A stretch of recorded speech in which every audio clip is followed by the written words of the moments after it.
নমস্কার। আজকে আমরা গুরুত্বপূর্ণ একটি বিষয় নিয়ে উপস্থিত হয়েছি। সে গুরুত্বপূর্ণ বিষয়টি হচ্ছে scientific misconduct in research. Scientific misconduct in research. Misconduct মানেটা কি, এটা আমাদের সবার আগে বুঝে নেওয়া দরকার। মিসকন্ডাক্ট কথাটির অর্থ হচ্ছে আনএথিক্যাল টাস্ক। মিসকন্ডাক্ট কি, তাহলে এটাকে যদি আমি বলি what is misconduct, misconduct is unethical task. যে টাস্ক বা যে কাজটা হচ্ছে এথিক্যালি সাপোর্টেড করে না, এথিক্যালি অ্যাকসেপ্টেড নয়। এথিক্স মানে কি, এথিক্স কথাটির অর্থ কি, এথিক্যাল কথাটির অর্থ কি? এথিক্যাল কথাটির মানেটা হচ্ছে যেটি হচ্ছে বেসিক্যালি দুটো বিষয়ের উপর দাঁড়িয়ে আছে, what is wrong and what is right. What is wrong or what is right, হ্যাঁ, what is correct, what is correct and what is not correct, এই যে একটা বিষয়টা এখানে কি রয়েছে, এই বিষয়টি অ্যাকচুয়ালি ডিল করছে কি নিয়ে, বিষয়টি হচ্ছে ভ্যালু, বা আরও স্পেসিফিক যদি বলা যায় এটা ডিল করছে হচ্ছে মরালিটি নিয়ে। এবার আমাদেরকে বুঝতে হবে যে এই মরালিটি বিষয়টি কি, মরালিটি বিষয়টি কি। মরালিটি ইজ এ সাম কি বলো, universally accepted or universally established some norms or guidelines or framework for action. এটাকে তাহলে কি বলবো, universally accepted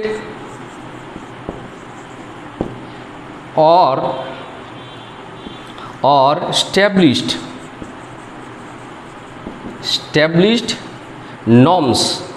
norm or criteria or consideration,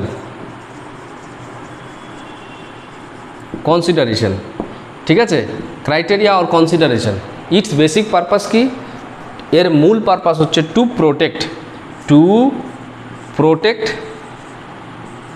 protect a balance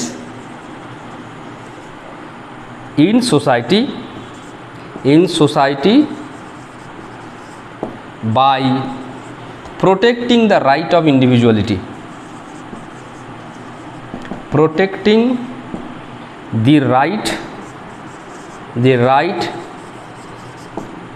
of individual। এটাকে আমরা সহজ করে বলতে পারি। তাহলে এখানে আমাদেরকে টেকনিক্যালি বিষয়গুলো বুঝে নিতে হবে। What is ethical or ethics বা ethical task. Ethical task is, এটা কি, এথিক্যাল টাস্ক হচ্ছে সেই টাস্কটা যেটা মূলত যার মূল কাজই হচ্ছে এই দুটো জিনিসকে ঠিক করা, দুটো জিনিসকে ফোকাস করা, কি, কোনটা সঠিক আর কোনটা সঠিক নয়। এই যে সঠিক বা সঠিক নয়, এই যে বিচার, এই বিচারটা হচ্ছে মূলত হচ্ছে ভ্যালু। এই ভ্যালুকে অ্যাসেস করা বা ভ্যালুকে এস্টাবলিশ করার এমন একটি নর্ম, এমন একটি ক্রাইটেরিয়া হচ্ছে এথিক্স বা এথিক্যাল টাস্ক। মানে তাহলে যে টাস্কের মধ্যে এই ধরনের কিছু নর্মসকে ফলো করা হয়, যে নর্মসগুলো মূলত what is good or what is bad or what is correct or what is wrong or incorrect, এই বিষয়গুলি সম্পর্কে একটা টেকনিক্যালি ওয়েল অ্যাকসেপ্টেড একটি কনসেপ্ট তৈরি করতে সাহায্য করে, তাকেই সাধারণভাবে আমরা কি বলবো, এথিক্যাল টাস্ক। এই এথিক্যাল টাস্কের যে মূল ফাউন্ডেশন বা base, that is the morality.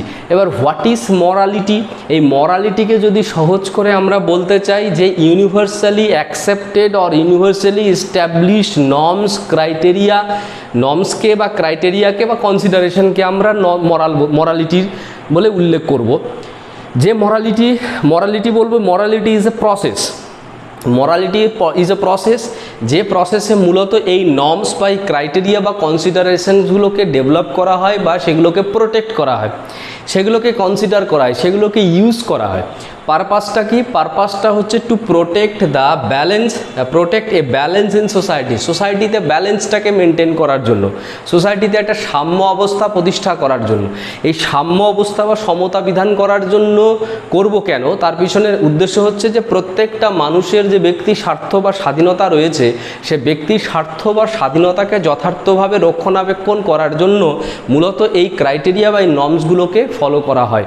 আবার কথাটা রিপিট করছি যে মরালিটি ইজ আ প্রসেস, যে প্রসেসে মূলত কতগুলি স্পেসিফিক নর্ম বা স্পেসিফিক ক্রাইটেরিয়া বা স্পেসিফিক কনসিডারেশনসকে কনসিডার করা হয় বা ব্যবহার করা হয় বা ফোকাস করা হয়। মূলত এর কাজ কি, এগুলোকে ব্যবহার করা হয় কী জন্য? মূল উদ্দেশ্য হচ্ছে যে একটা সমাজের মধ্যে এটি সুসামঞ্জস্যপূর্ণ পরিস্থিতি নির্মাণ করা বা সমতা বিধান করা, কিংবা বলা যেতে পারে যে সেই সমাজে বসবাসরত, সেই সমাজে থাকা প্রত্যেকটি মানুষের যে ইন্ডিভিজুয়াল রাইট রয়েছে, সে রাইটকে বা অধিকারকে রক্ষণাবেক্ষণ করা বা সেটাকে প্রতিষ্ঠা করা। সেই উদ্দেশ্যেই যে সমস্ত নর্মস বা নর্মসকে প্রপারলি ইউজ করা হচ্ছে বা কাজে লাগানো হচ্ছে, সেই বিষয়গুলিকেই সাধারণভাবে বলা হচ্ছে, তার যে প্রসেস সেটাই হচ্ছে মরালিটি। সেটাকে তাহলে আমরা কি বলছি? মরালিটি বলছি। তাহলে মরালিটির উপর ভিত্তি করে, এই মরালিটির যে কনসেপ্ট, এই মরালিটির কনসেপ্টের উপর ভিত্তি করে যখন কোনো কাজ করা হয় বা কোনো কাজ করার ক্ষেত্রে ব্যক্তি ফলো করে বা সেই বিষয়গুলোকে কনসিডার করে, তখন সেই কাজগুলিকে বলা হচ্ছে এথিক্যাল টাস্ক। তো what is misconduct? Misconduct is an unethical task. Misconduct is A unethical task. Unethical তাহলে কিসের ভিত্তিতে বলবো?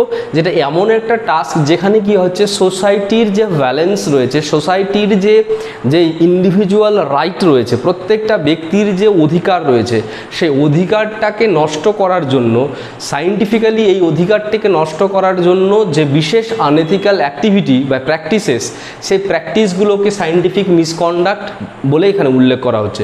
এটাকে সায়েন্টিফিক কেন বলা হচ্ছে? এরকম একটা নামকরণ করা হয়েছে। এটা যে সমস্ত সায়েন্টিফিক মিসকন্ডাক্টগুলো বেসিক্যালি বা অ্যাক্টিভিটিসগুলো বা প্র্যাকটিসগুলো আমরা বেসিক্যালি দেখতে পাই, তার মধ্যে তিনটি গুরুত্বপূর্ণ নাম রয়েছে। সে তিনটি হচ্ছে কি? একটি হচ্ছে ফলসিফিকেশান, একটি ফেব্রিকেশান, আরেকটি তৃতীয়টি হচ্ছে প্লাগিয়ারিজম। এগুলো সম্পর্কে আমরা ডিটেলসে পরবর্তীতে আলোচনা করব। তো সহজ করে আমরা বলবো যে সমস্ত সায়েন্টিফিক মিসকন্ডাক্ট আমরা দেখতে পাই, তার মধ্য থেকে একটা গুরুত্বপূর্ণ মিসকন্ডাক্ট কি? একটি সায়েন্টিফিক যে সমস্ত মিসকন্ডাক্টগুলি রয়েছে, তার মধ্যে থেকে একটি গুরুত্বপূর্ণ কি আছে? ফেব্রিকেশান। এটার মানেটা কি? এটার মানেটা হচ্ছে to make up the data, to make up. অর্থাৎ এখানে বলা হচ্ছে যে কোনো একটি, সহজ করে আমরা এটা বলে নিচ্ছি, এটা নিয়ে আমরা পরবর্তীতে আলোচনা করব, যে ফেব্রিকেশন বলতে সাধারণভাবে আমরা এই মিসকন্ডাক্টটাকে আমরা কি বলবো, কি বুঝবো? যে কোনো একটি গবেষণা রয়েছে, সে গবেষণায় একজন গবেষক গবেষণা করতে গিয়ে দেখা গেল কি করলো, যে দেখা গেল এরকম একটা এক্স বলে একটা টাস্ক বা একটা গবেষণা করতে গিয়ে সেই গবেষক কি করছে, এত দূর রিচ করতে পেরেছে, এত দূর সে তার নিজের যে প্রয়োজনীয় ডেটা সেটা পেয়েছে। এই জায়গাটা কিন্তু সে রিচ করতে পারেনি, এই জায়গাটা কমপ্লিট করতে পারেনি। কিন্তু সেই গবেষক কী করলেন, তিনি নিজের মতো করে টেকনিক্যালি সেগুলোকে কি করলেন, ডেটাগুলোকে জেনারেট করলেন, বা ডেটাগুলোকে ম্যানিপুলেট নয়, জেনারেট করলেন, ক্রিয়েট করলেন। হ্যাঁ, টেকনিক্যালি সেটা ক্রিয়েট করে এই যে গ্যাপ রয়েছে, সেই গ্যাপটাকে মিনিমাইজ করলেন, সেটাকে মেক আপ করলেন। ঠিক আছে? এইভাবে যখন কোনো রকমের যে একটা ইনকমপ্লিট ডেটাকে কমপ্লিট ডেটাতে কনভার্ট করা হচ্ছে, ইনকমপ্লিট কোনো লজিককে সেটাকে কমপ্লিট একটা শেপ দেওয়ার চেষ্টা করা হচ্ছে, তখন এইটার নামকরণ হচ্ছে ফেব্রিকেশন। এটা হচ্ছে এক রকমের সায়েন্টিফিক মিসকন্ডাক্ট। তাহলে এটা করা হচ্ছে মানেটা কি? এর মূল উদ্দেশ্য তাহলে কি হচ্ছে? আমরা যেটা বলেছিলাম, এখানেও কিন্তু আমরা দেখতে পাচ্ছি যে এথিক্যাল যে জায়গাটি, সেই এথিক্যাল জায়গাটি কমপ্লিটলি কিন্তু এখানে নষ্ট হচ্ছে। এখানে এই প্রবলেমটা আমরা কিন্তু স্পষ্টভাবে দেখতে পাচ্ছি। এরপরে দ্বিতীয় আরেকটি সায়েন্টিফিক মিসকন্ডাক্ট, যেমন আমরা বলতে পারি একটা ফলসিফিকেশনটা কি? ফলসিফিকেশনটা হচ্ছে যে এটা হচ্ছে two manipulate the data, two manipulate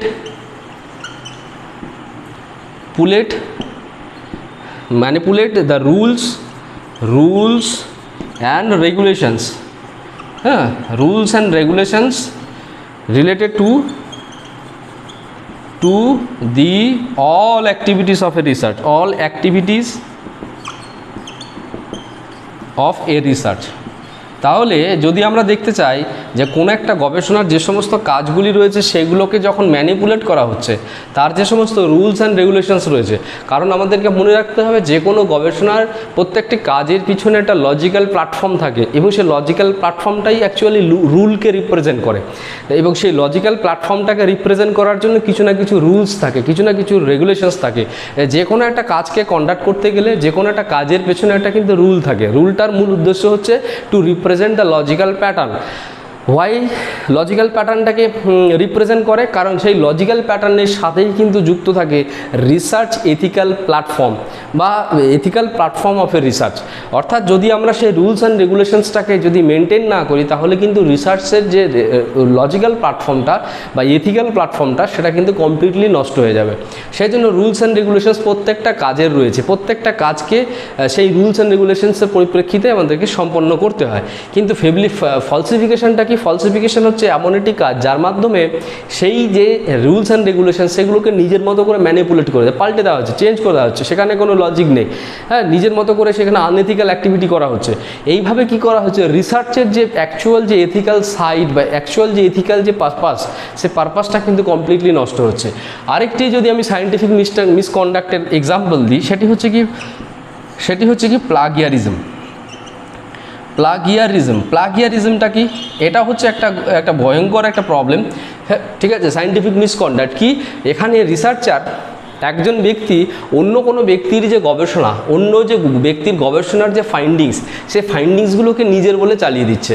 এর ফলে কি হচ্ছে? অন্য ব্যক্তির যে ইন্টেলেকচুয়াল প্রপার্টি এবং তার যে রাইট, তার যে নিজস্ব যে সৃষ্টি বা তার যে সেই সৃষ্টির পরিপ্রেক্ষিতে তার যে ব্যক্তি অ্যাজ এ রিসার্চার হিসেবে তার যে একটা অধিকার রয়েছে, এথিক্যাল একটা রাইট রয়েছে, সেই এথিক্যাল রাইটটাকে কমপ্লিটলি নষ্ট করা হচ্ছে।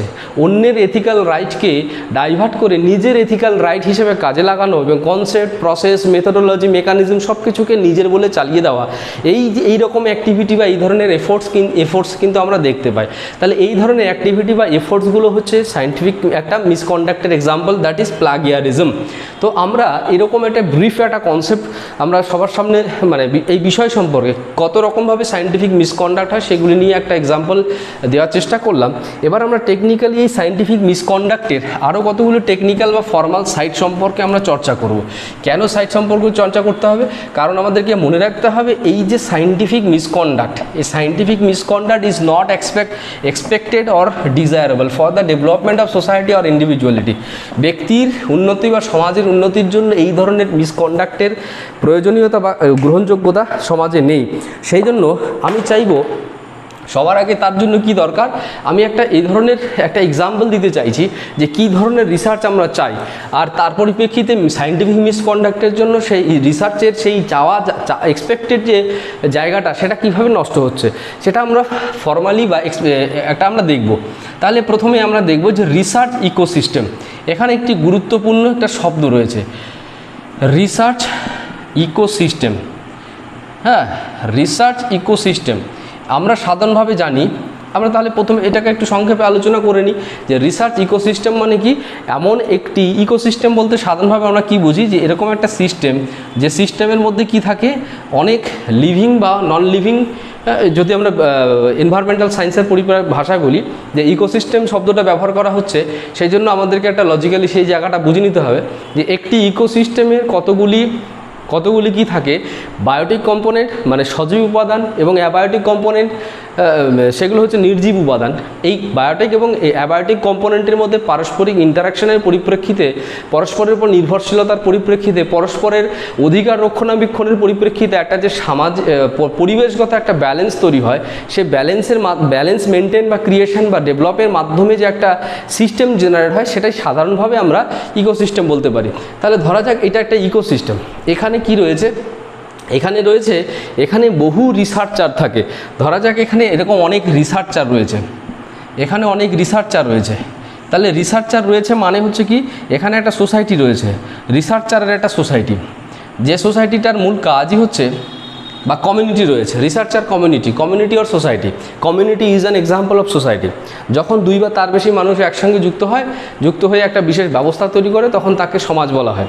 তাহলে এখানে বলা হচ্ছে যে এই যে রিসার্চারদের তৈরি হওয়া একটা গোষ্ঠী বা দল, যেটাকে কি বলা হচ্ছে, যেটাকে বলা হচ্ছে একটা রিসার্চ সোসাইটি বা researchers community.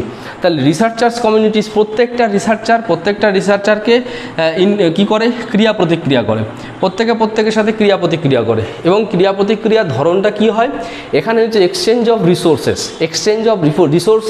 R exchange of thoughts, হ্যাঁ, আর এক্সচেঞ্জ অফ ইন্টেলেকচুয়াল প্রপার্টি। তাহলে এখানে কি হচ্ছে, প্রত্যেক গবেষক অন্য গবেষকের সাথে ক্রিয়া প্রতিক্রিয়া করবে। মূলত পারপাসটা হচ্ছে to protect and to enrich own intellectual right R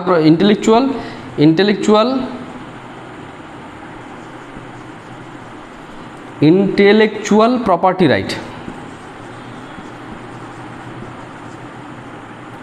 right.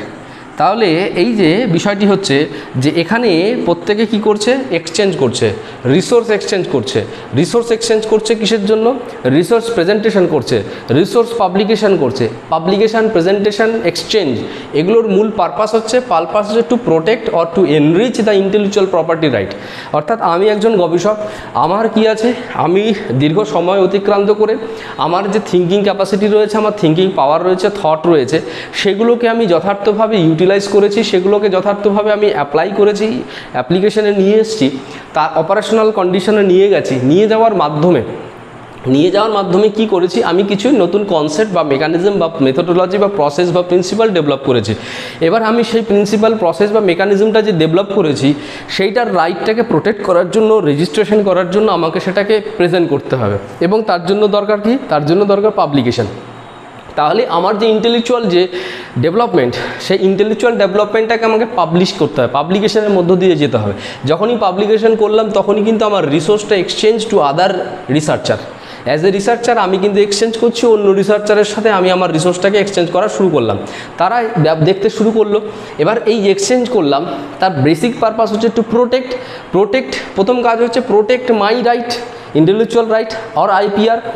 আমি আমার ইন্টেলেকচুয়াল প্রপার্টি রাইটটাকে কী করতে চাইছি, আমি প্রোটেক্ট করতে চাইছি, তার জন্য পাবলিকেশন করেছি এবং পাবলিকেশনের মাধ্যমে রেজিস্ট্রেশনটা হয়েছে। একই রকমভাবে আমি কি করতে চাইছি, এখান থেকে একটা ভ্যালু জেনারেট করতে চাইছি, যেটা আমার ভ্যালু, আমার ক্লেম করার জায়গা আছে, সেই ক্লেম করার জায়গাটা, ক্লেম দুরকমভাবে হতে পারে। ফিনান্সিয়াল ইনিশিয়েটিভস বিভিন্ন সোর্স থেকে, বিভিন্ন এজেন্সি থেকে আমরা পেতে পারি, বিভিন্ন সংস্থা থেকে পেতে পারি। একই রকমভাবে আমরা আরেকটা ক্লেম করতে পারি, সেটা হচ্ছে রিকগনিশনটা কি, রিকগনিশনটা হচ্ছে যে হ্যাঁ আমি এই যে সম্পদটাকে আমি ডেভেলপ করেছি, এই সম্পদটাকে আমি ক্রিয়েট করেছি, এই থটটাকে আমি জেনারেট করেছি, এই মেথোডোলজিটাকে জেনারেট করেছি, তার জন্য আমি এটা ডিজার্ভ করি কিছু ভ্যালু। এটা হতে পারে কখনো এটা ফিনান্সিয়াল ভ্যালু হতে পারে, কখনো রিকগনিশন হতে পারে, এটা কোনো রয়্যালটি হতে পারে, এরকম হতেই পারে। এবং একই রকমভাবে national or regional or international recognition হতে পারে। তাহলে এইটার মাধ্যমে কি হবে, আমি আমার ভ্যালুটাকে ক্লেম করছি।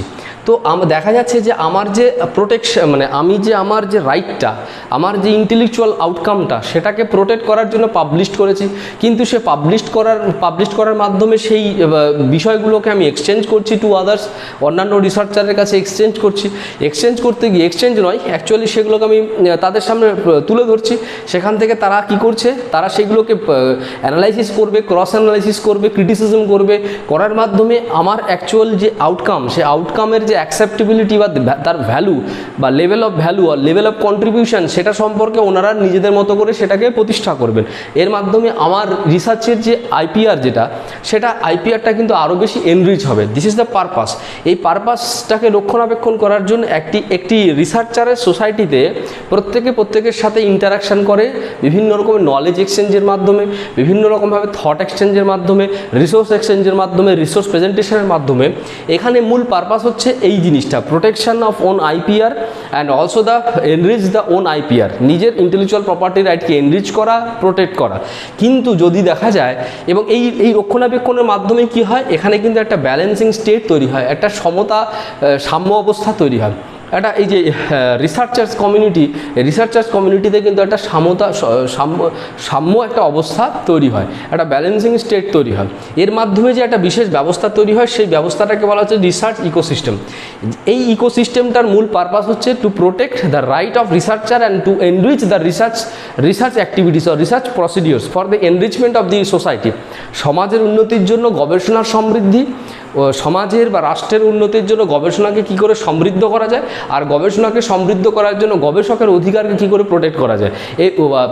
তাই হচ্ছে গবেষকের অধিকারকে প্রোটেক্ট করার মধ্য দিয়ে এবং গবেষণার উদ্দেশ্যকে পূরণ করার মধ্য দিয়ে সমাজের চাওয়া পাওয়াকে গুরুত্ব দেওয়ার মধ্য দিয়ে একটি বিশেষ সিস্টেম তৈরি হচ্ছে, ইকোসিস্টেম তৈরি হয়, সেটাকে বলা হচ্ছে রিসার্চ ইকোসিস্টেম। এবার প্রশ্নটা হচ্ছে এই রিসার্চ ইকোসিস্টেম আমি কেন বলছি, কারণ এটা এথিক্যালি একটা এক্সপেক্টেড প্ল্যাটফর্ম ইন এভরিওয়্যার, পৃথিবীর সর্বত্র এটা হচ্ছে এক্সপেক্টেড প্ল্যাটফর্ম, যে একটা রিসার্চ ইকোসিস্টেম তৈরি হবে, যে ইকোসিস্টেমের মধ্য দিয়ে গবেষকের অধিকার রক্ষিত হবে, একই রকমভাবে গবেষণার সমৃদ্ধি হবে, একই রকমভাবে সমাজের উন্নতি হবে বা সংস্কৃতির শ্রীবৃদ্ধি হবে। এটাই হচ্ছে মূল উদ্দেশ্য। এইভাবে একটা রিসার্চারের কমিউনিটির মধ্যে ইন্টারাকশনের মধ্যে দিয়ে একটা ইকোসিস্টেম তৈরি হচ্ছে, এথিক্যাল ডাইলেমা বা এথিক্যাল প্ল্যাটফর্ম তৈরি হচ্ছে। তো এই যে এথিক্যাল প্ল্যাটফর্মটাকে নষ্ট করার জন্য এরকম বিভিন্ন রকমের সায়েন্টিফিক মিসকন্ডাক্ট আমরা দেখতে পাই, যেগুলো নিয়ে তার মধ্যে তিনটে আমি আলোচনা করলাম, যে ফেব্রিকেশন, ফলসিফিকেশন অ্যান্ড প্লাগিয়ারিজম। এই ফেব্রিকেশন, ফলসিফিকেশন, প্লাগিয়ারিজমের মাধ্যমে প্র্যাকটিক্যালি কী হচ্ছে, রিসার্চ ইকোসিস্টেমটাকে কমপ্লিটলি নষ্ট করছে এবং এর মাধ্যমে যে রিসার্চারের অবজেক্টিভ সেটাও নষ্ট হচ্ছে, এক্সপ্লয়েড হয়ে যাচ্ছে। রিসার্চাররা ইন্টেলেকচুয়াল প্রপার্টিকে রক্ষণাবেক্ষণ করতে পারছে না। পাশাপাশি রিসার্চের যে ভ্যালু বা তার কন্ট্রিবিউশন বা তার যে সিগনিফিক্যান্স, সেই সিগনিফিক্যান্সের জায়গাটাও কিন্তু কমপ্লিটলি নষ্ট হচ্ছে। তারপরে কি হচ্ছে, তারপরে আরেকটি বিষয় হচ্ছে এর মাধ্যমে কি হচ্ছে, সোসাইটি কমপ্লিটলি কি হচ্ছে, ডেভিয়েটেড হচ্ছে মূল জায়গা থেকে। তাহলে মূল জায়গা থেকে কিন্তু সোসাইটিও ডেভিয়েট করছে, তার এক্সপেক্টেড জায়গাটা কিন্তু রিচ করতে পারছে না বা সেটাকে পূরণ করতে পারছে না কিন্তু যে রিসার্চ প্রসেস। তো যাই হোক, এবার আমি এই সায়েন্টিফিক মিসকন্ডাক্ট সম্পর্কে একটু টেকনিক্যালি আলোচনা করব, যে এরকম কি এমনও এথিক্যাল দিক রয়েছে, এথিক্যাল বেসগুলো কি কি রয়েছে। তাহলে এথিক্যাল বেসগুলো প্রথমে আমরা দেখে নেব, যে একটি রিসার্চের কোন কোন সাইটগুলো এথিক্যাল সাইট এবং সেগুলো তার জন্য সেগুলোর সাথে কি ধরনের অপারেশনস থাকে, operations of research or in research, যে প্রত্যেকটা মানে প্রত্যেকটি গবেষণায় যে সমস্ত কাজগুলি হয়ে থাকে সে কাজগুলো কি এবং তার পিছনে যে এথিক্যাল যে বেসগুলো আছে সেগুলো কি কি। প্রথমে যেমন 1 নম্বর কথা বলা হচ্ছে, 1 নম্বর হচ্ছে অ্যাপ্রোপ্রিয়েটনেস।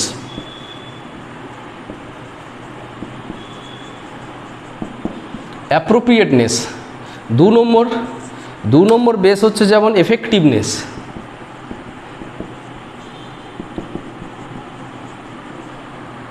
3 নম্বর আছে যেমন সিগনিফিক্যান্স।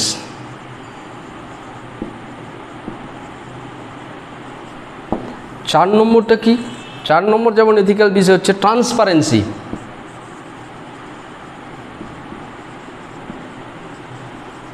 5 নম্বর কি, 5 নম্বর বেস যেমন হচ্ছে লজিক্যাল ইম্পার্শিয়াল। আচ্ছা, লজিক্যাল ইম্পার্শিয়ালিটি, তারপরে হচ্ছে যেমন অথেন্টিসিটি,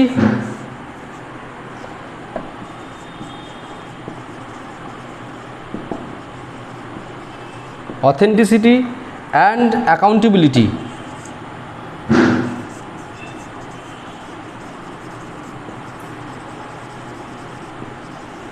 এই হচ্ছে কতগুলো যে কোনো রিসার্চের এথিক্যাল বেস। একই রকমভাবে কী কী কাজ রয়েছে এখানে, যেমন 1 নম্বর কাজ রয়েছে কি, ডিফাইনিং প্রবলেম।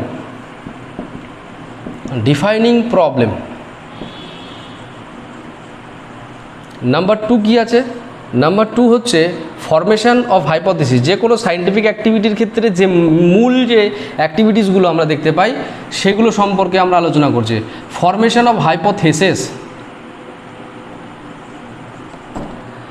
3 নম্বর কি? 3 নম্বর আমরা দেখতে পাই এক্সপেরিমেন্টেশন অ্যান্ড অবজারভেশন।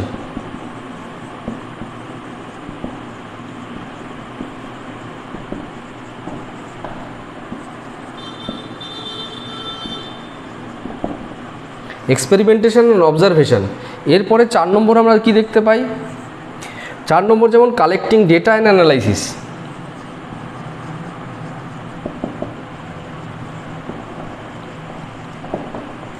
অ্যানালাইসিস। 5 নম্বর কি আছে? Interpretation of result.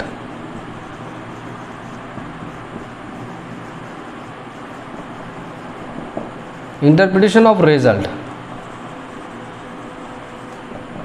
তাহলে এই হচ্ছে মোটামুটি একটা সায়েন্টিফিক অ্যাক্টিভিটির মধ্যে, সায়েন্টিফিক ইনভেস্টিগেশনের ক্ষেত্রে বা সায়েন্টিফিক রিসার্চের ক্ষেত্রে আমরা এরকম কতগুলো গুরুত্বপূর্ণ স্পেসিফিক স্টেপ দেখতে পাই, অপারেশন দেখতে পাই।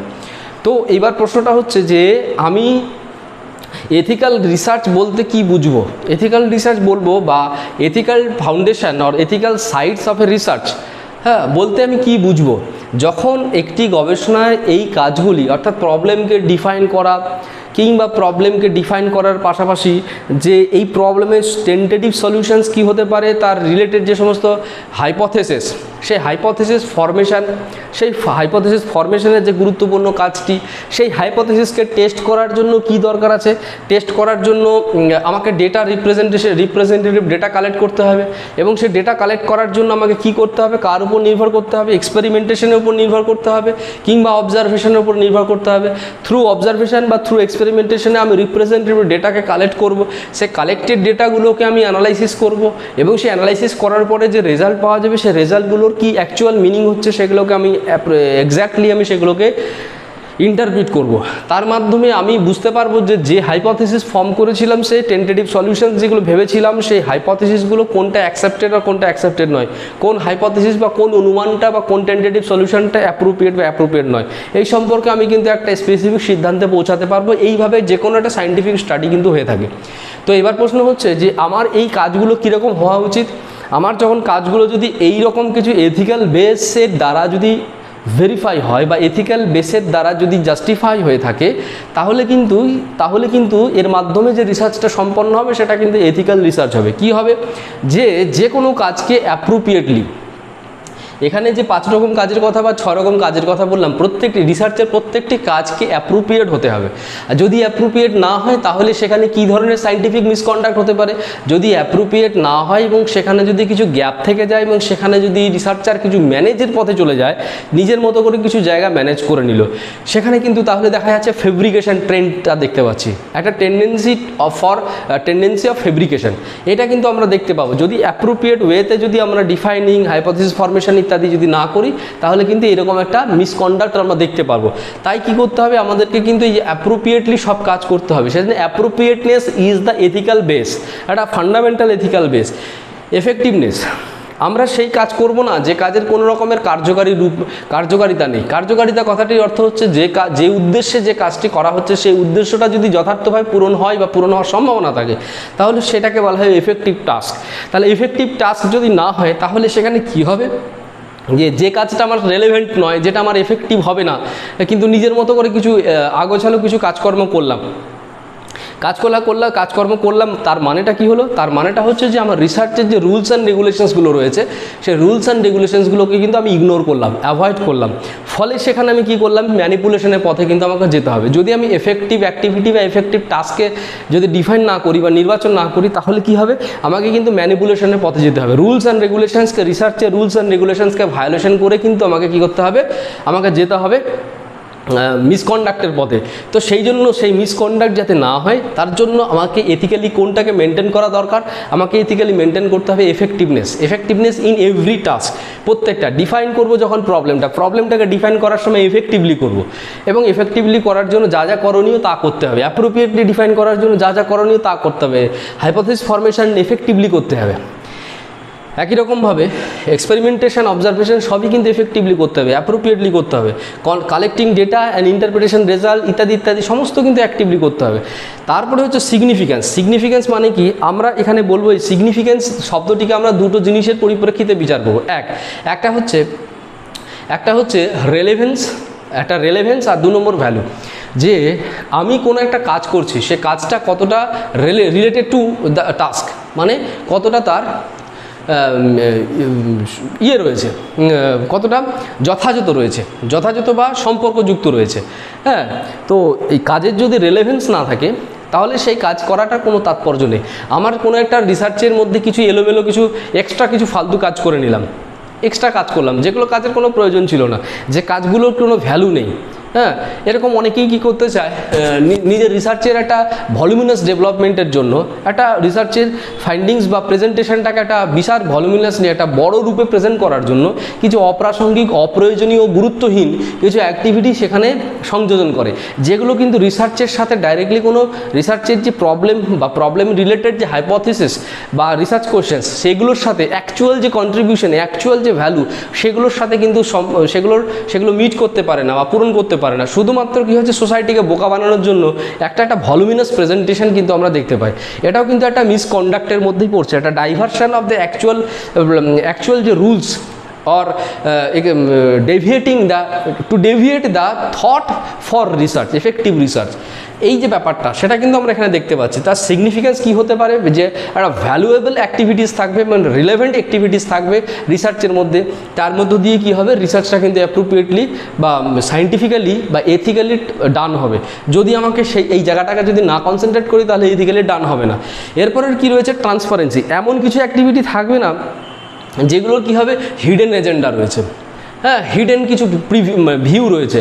তাহলে হিডেন ভিউ রয়েছে এরকম অ্যাক্টিভিটি একটা গবেষণার মধ্যে থাকলে কিছু যিনি ইভ্যালুয়েটার থাকবেন বা যার কাছে এটা প্রেজেন্ট করা হবে বা পাবলিকেশনের মধ্যে রাখা হবে, সেক্ষেত্রে কিন্তু সে হিডেন যে সমস্ত কনসেপ্ট বা হিডেন যে সমস্ত পার্সপেক্টিভস সেগুলো ক্লিয়ার না হওয়ার জন্য তার কিন্তু টোটাল রিসার্চের টোটাল ভ্যালুটা কিন্তু ডিটোরিয়েট করে যাবে, সে ভ্যালুটা কিন্তু এস্টাবলিশড হবে না বা কন্ট্রিবিউশন এস্টাবলিশড হবে না। তাই রিসার্চের যদি অ্যাকচুয়ালি এথিক্যাল ভ্যালু বা এথিক্যাল কন্ট্রিবিউশনকে আমাকে এস্টাবলিশ করতে হয় বা আমাকে তুলে ধরতে হয়, তাহলে যেটা করতে হবে সেটা কি করতে হবে, সেটা করতে হবে যে আমার যে ট্রান্সপারেন্সি, অর্থাৎ যেটা করব তার যেন হিডেন পার্সপেক্টিভ না থাকে, একদম স্পেসিফিক ট্রান্সপারেন্ট থাকে, ক্লিয়ার ভিউ যেন থাকে, সব কাজ ক্লিয়ার। কেন এই কাজটা করেছি তার কারণটা হচ্ছে সেটা হচ্ছে যে দেখবে সে অ্যাট এ গ্ল্যান্স যেন পুরোটাকে অ্যাসেস করতে পারে, অ্যাট এ গ্ল্যান্স যেন সে সম্পর্কে একটা ডিসিশন নিতে পারে, অ্যাট এ গ্ল্যান্স যেন একটা ভ্যালু পুট করতে পারে। সেখানে যেন একটা বিষয়, সেখানে যেমন দেখা যায় যে ওখানে যে টেক্সট প্রেজেন্টেশন, অনেক সময় আমরা যখন কোনো রিসার্চের কনসেপ্টগুলোকে সবার সামনে তুলে ধরি তখন কি করা হয়, সেখানে বাফারিং প্রবলেম ক্রিয়েট হয়, একই জিনিসকে বারবার ঘুরিয়ে পেঁচিয়ে প্রেজেন্ট করা হচ্ছে, ফলে কি হচ্ছে, সেখানে কিন্তু ক্লিয়ারিটি কিন্তু নষ্ট হচ্ছে। তো সেই জন্য বলা হচ্ছে যে যখন কিছু প্রেজেন্ট করা হবে, যখন কিছু লেখা হবে, থিসিসের রূপে হোক, রিপোর্টের রূপে হোক, পেপারের রূপে হোক, সেক্ষেত্রে কিন্তু কি যেন থাকা দরকার, সেখানে থাকা প্রয়োজন, যেটা হচ্ছে ক্লিয়ারিটি টু ইভ্যালুয়েট। হ্যাঁ, রিসার্চের প্রত্যেকটা কাজকে যেন ক্লিয়ারলি অ্যাসেস করা যায়, ক্লিয়ারলি ইভ্যালুয়েট করা যায়, ক্লিয়ারলি মেজার করা যায়, সেখানে যেন কোনো হিডেন এজেন্ডা না থাকে, হিডেন কোনো পার্সপেক্টিভস না থাকে, সেটাকে কিন্তু মেনটেন করার কথা বলা হচ্ছে এথিক্যাল মেনটেনেন্স। যদি এথিক্যালি সেটা করা যায় তাহলে সেটা এথিক্যাল রিসার্চ হবে, আদারওয়াইজ সেই রিসার্চের কিন্তু এথিক্যাল বেস থাকবে না।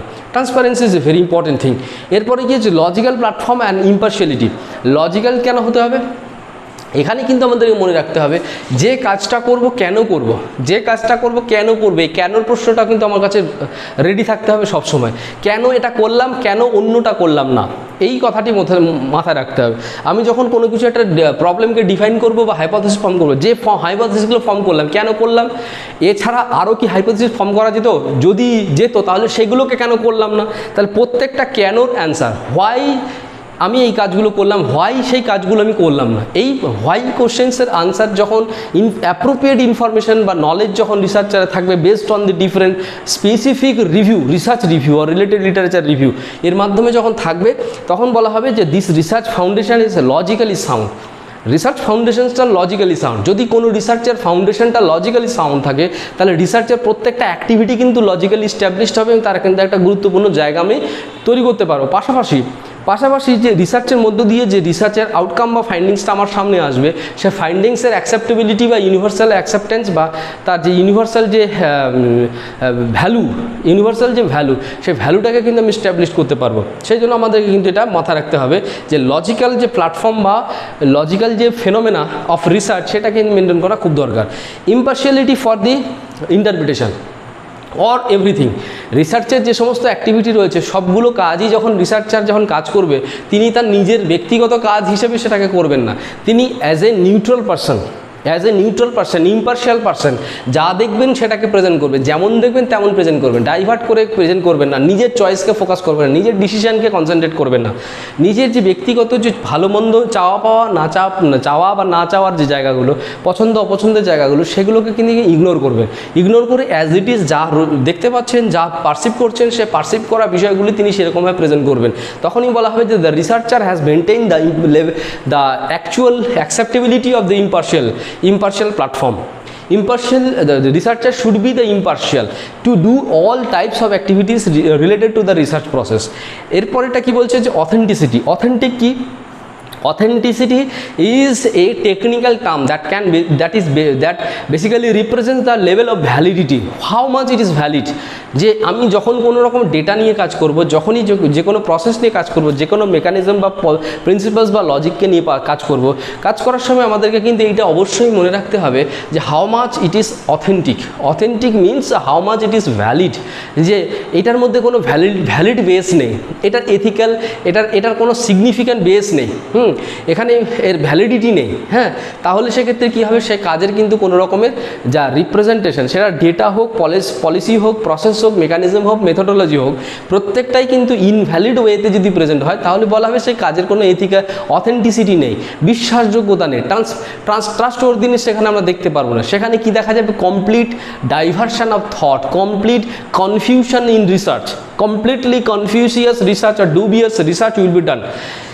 এটা কিন্তু আমরা দেখতে পাবো যদি আমাদের কোনো অথেন্টিসিটি না থাকে রিসার্চের প্রত্যেকটা কাজের ক্ষেত্রে, প্রত্যেকটা ডেটা থেকে শুরু করে এভরিথিং, সব কিছু যদি অথেন্টিক প্ল্যাটফর্ম না থাকে, তাহলে কিন্তু সেটা কোনো গুরুত্ব থাকবে না। একই রকমভাবে অ্যাকাউন্টেবিলিটি মানে কি, এখানে বলা হবে যে প্রত্যেকটা কাজের ক্যালকুলেশন থাকবে, ক্রস ক্যালকুলেশন, যে প্রত্যেকটা কাজ করা হলো, কেন করা হলো, 10টা অবজেক্টিভ রয়েছে, 10টা অবজেক্টিভ বা 5টা হাইপোথিসিস রয়েছে, তার ভিত্তিতে কতগুলো কাজ করা হয়েছে, 5টা হাইপোথিসিসে কেন প্রবলেমের পরিপ্রেক্ষিতে নেওয়া হয়েছে, 10টা অবজেক্টিভ রয়েছে, তার পরিপ্রেক্ষিতে কী কী অ্যাক্টিভিটিস করা হয়েছে, এবং এই যে প্রত্যেকটা calculative mechanism, calculative framework, calculative আর স্পেসিফিক আর ক্লিয়ার আর perfect calculative framework should be there, সেখানে থাকা দরকার। যদি আমার একটা ক্লিয়ার ক্যালকুলেটিভ প্ল্যাটফর্ম থাকে, তাহলে কিন্তু কি হবে, বলা হবে যে the research is a very accountable, each one or everyone can access the each and every task related to this research, or each and every explanation, each and every textual presentation of the facts or reality, that everyone or everything should be appropriately assessed or appropriately measured properly. হ্যাঁ, properly কিন্তু সেই জায়গাগুলো measure করা যাবে। এটাই হচ্ছে কিন্তু actually desirable base or ethical base of A researcher. যখন রিসার্চার এই বিষয়গুলোকে মেনটেন করে প্রত্যেকটা কাজ করবে, তখন বলা হবে this is scientifically specific task or scientifically ethical task or ethical study or ethical research. যদি রিসার্চার সেই জায়গাগুলোকে টেকনিক্যালি, নন টেকনিক্যালি, কনসাসলি, আনকনসাসলি, সচেতনভাবে, অসচেতনভাবে, ইচ্ছা করে, অনিচ্ছাকৃত যদি এই জায়গাগুলোকে নষ্ট করে, এগুলোকে ডাইভার্ট করে, তাহলে বিভিন্ন রকমের মিসকন্ডাক্ট কিন্তু দেখা যাবে। ফেব্রিকেশন, ফলসিফিকেশন অ্যান্ড প্ল্যাগিয়ারিজমের মতো বিভিন্ন রকমের মারাত্মক প্রবলেম কিন্তু আমরা দেখতে পাবো। ফলে কী হবে, কমপ্লিটলি যে রিসার্চ ইকোসিস্টেম, রিসার্চের সোসাইটি, রিসার্চারের যে সোসাইটি বা কমিউনিটি রয়েছে, তাদের রাইট ঠিকঠাকভাবে প্রোটেক্ট করা যাবে না। রিসার্চের যে অ্যাকচুয়াল অ্যাকসেপ্টেবিলিটি রয়েছে, সেটাকে এনরিচ করা যাবে না। সেই জন্য কিন্তু এই জিনিসগুলো আমাদেরকে মনে রাখা দরকার, মেনটেন করা দরকার। শুধু মনে রাখলেই হবে না, এগুলোকে আমাকে মেনটেনও করতে হবে। এরপরে তাহলে আমরা এটাকে সহজ করে তাহলে কি বলতে পারি যে সায়েন্টিফিক মিসকন্ডাক্ট কি? এতক্ষণ আমরা আলোচনা করলাম what is the ethical base or ethical platform of a research. Ethical base or ethical platform of a research, if মানে যদি কোনো রিসার্চার এই এথিক্যাল বেস বা বিষয়গুলোকে মেনটেন করে, তাহলে কোনোভাবে সায়েন্টিফিক মিসকন্ডাক্ট হওয়ার সম্ভাবনা থাকবে না। এই জায়গাটা কিন্তু আমাদেরকে মনে রাখা দরকার। যদি এই জায়গাটা কোনোভাবে ডেভিয়েট করে যায়, তাহলে সেক্ষেত্রে কিন্তু সায়েন্টিফিক মিসকন্ডাক্ট হওয়ার সম্ভাবনা যেমন প্রচুর থাকবে, ফলে কিন্তু রিসার্চ কমিউনিটি কমপ্লিটলি ডাইভার্ট হবে আনএথিক্যালি। তাহলে এখানে আমরা কি বলবো, তাহলে scientific misconduct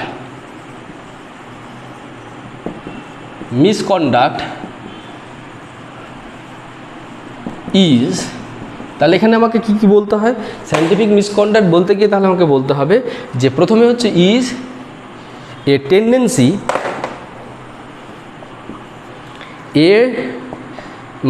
is a tendency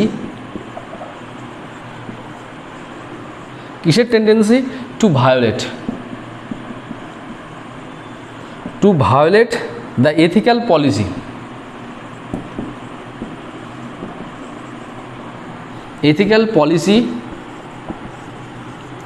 policy, policy to conduct a scientific study,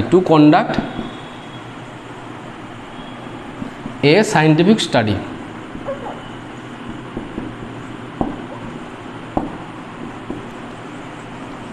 number 1। Number 2 কি বলবো, নাম্বার 2 বলা হচ্ছে what is scientific misconduct, scientific misconduct is a conscious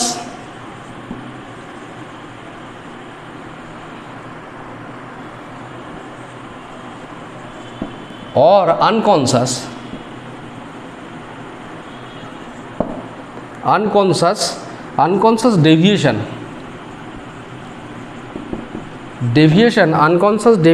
from the ethical norms,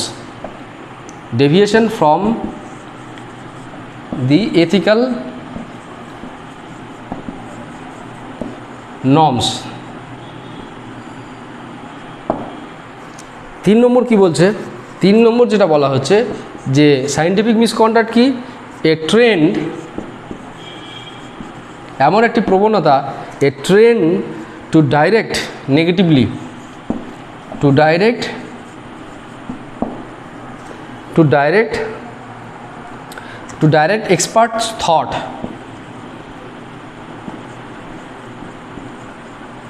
experts thoughts negatively.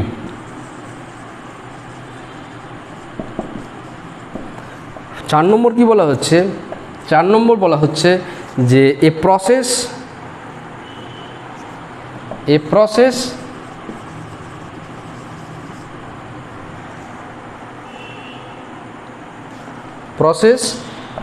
to exercise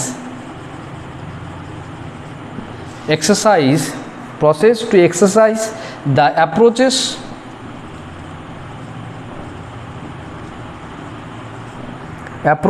of selective reporting and misinterpretation, selective reporting and misinterpretation of data.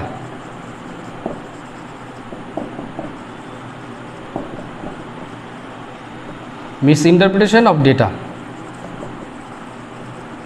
Scientific misconduct বলতে সাধারণভাবে এই জিনিসগুলোকে বুঝছি। তাহলে scientific misconduct বলতে আমরা কি বুঝছি, প্রথমে বলা হচ্ছে এটাকে বলা হচ্ছে it is a tendency to violate the ethical policy to conduct a scientific study. যে কোনো সায়েন্টিফিক স্টাডিকে, তার যে সায়েন্টিফিক স্টাডির যে এথিক্যাল বা প্ল্যাটফর্ম বা এথিক্যাল ফাউন্ডেশনস রয়েছে, পার্সপেক্টিভস রয়েছে, সেটাকে ভায়োলেট করার একটা টেন্ডেন্সি, যেটা অলরেডি আমরা আলোচনা করে নিয়েছি।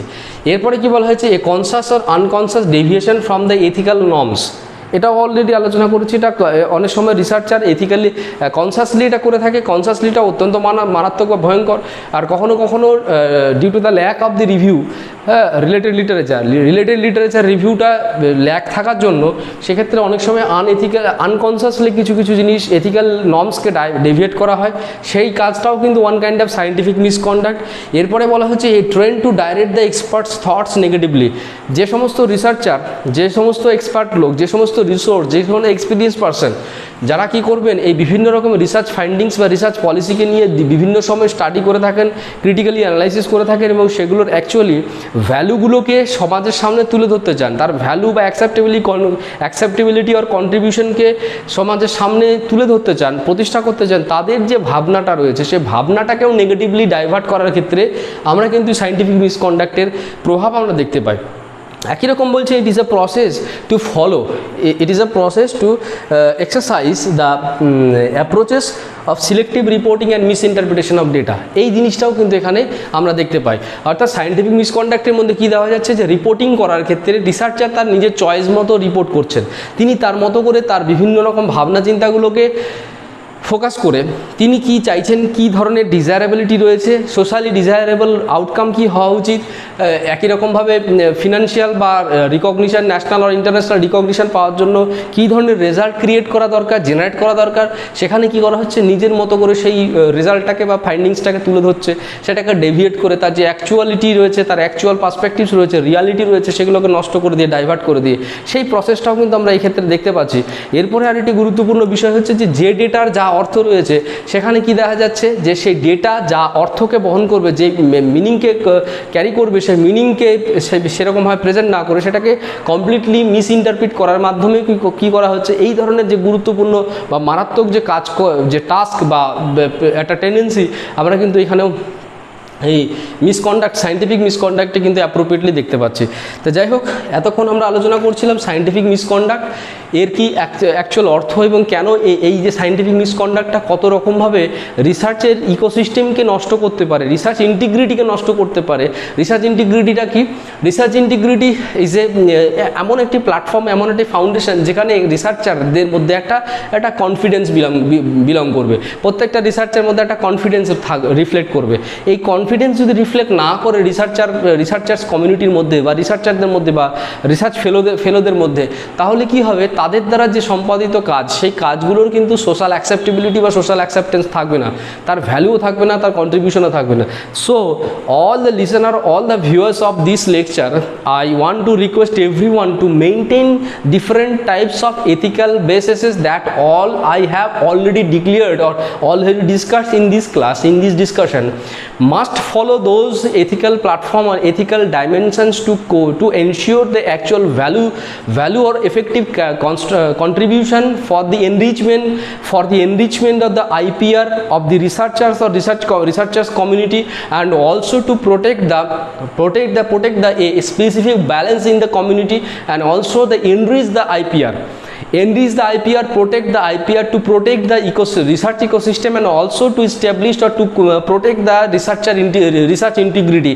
And it is very important for the improvement, for the enrichment of the society and also the national development or international development, to guide or enrich the cultural revolution or cultural improvement. It is very important, very significant. So I want to focus on this concept or on this tendency or trends to enrich the research value or research contribution.